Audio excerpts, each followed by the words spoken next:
दोस्तों, क्या आपको पता है फैक्ट्री में ऊन कैसे बनती है? और क्या आपको पता है फैक्ट्री में जो ऊन बनती है वो कौन से जानवर के बाल से बनती है? और दोस्तों, क्या इसमें बकरी का खाल भी मिलाया जाता है? और कैसे ऊन को अलग अलग कलर किया जाता है? आइए आज की इस वीडियो में हम देखते हैं भेड़ों से ऊन बनाने की फैक्ट्री प्रोसेस क्या होती है। लेकिन वीडियो पे नए हैं तो हमें लाइक और सब्सक्राइब जरूर करें। दोस्तों, बचपन से ही हमने सुना है कि भेड़ों से ऊन बनती है, तो वीडियो की शुरुआत भी भेड़ों से ही करते हैं। भेड़ों के फॉर्म में भेड़ों की बॉडी से लंबे लंबे बाल यानी कि उनके ट्रिमर की मदद से काटा जाता है।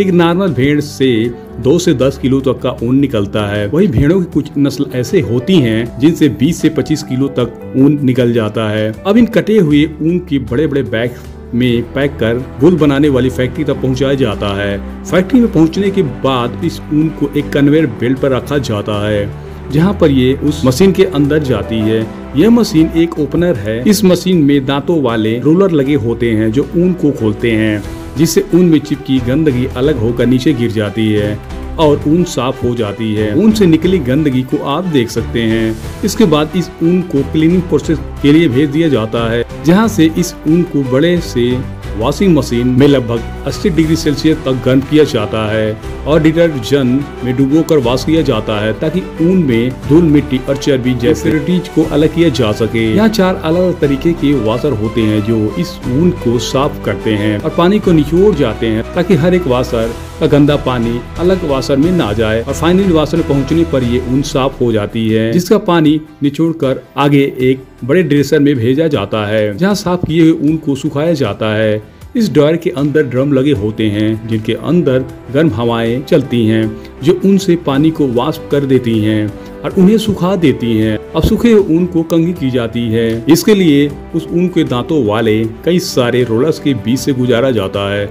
इस प्रोसेस में मशीन से उनके रेशे को अलग डायरेक्शन में कंघी करके उन्हें सेम डायरेक्शन में लाया जाता है और घूमने वाले रोलर्स द्वारा उनके कई बार एक रोलर से दूसरे रोलर पर आगे पीछे घुमाकर कंघी की जाती है। कंघी करने पर उनके रेशे एक दूसरे से अलग हो जाते हैं और छोटे छोटे टुकड़े पड़ जाते हैं। इसे एक लहरदार ऊन बनती है, जिसे खींचकर पतली स्ट्रिप बनाई जाती है, जिसे रबिंग कहा जाता है। अब इन रबिंग को धागे बनाने वाली मशीन में लगा दिया जाता है, जहां यह मशीन घूमते हुए इन रबिंग के रेशे को आपस में मोड़कर एक लंबा और मजबूत धागा बना देती है।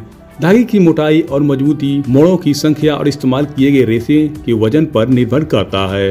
अब इन धागों को मन चाहे रंग दिया जाता है। इसके लिए धागों को एक डाई बाथ में लगाया जाता है। इस बाथ में अलग अलग सिंथेटिक रंग की डाई को गर्म पानी में डालकर इन धागों पर गिराया जाता है, जिससे ये इन रंग में रंग जाती है। अब इस ऊन के कुछ धागों को काट कर इसका टेस्ट किया जाता है और पानी में धोकर सुखाकर देखा जाता है कि ऊन का कलर सही से ऑब्जर्व हुआ है कि नहीं। टेस्ट होने के बाद धागों को बाहर निकाला जाता है और स्पिन ड्रायर में सुखाया जाता है और इन्हें अलग चरखों पे लगाया जाता है और इनके बड़े बड़े धागों के बॉल्स को तैयार किया जाता है और इसके बाद ये मार्केट में भेज दिया जाता है।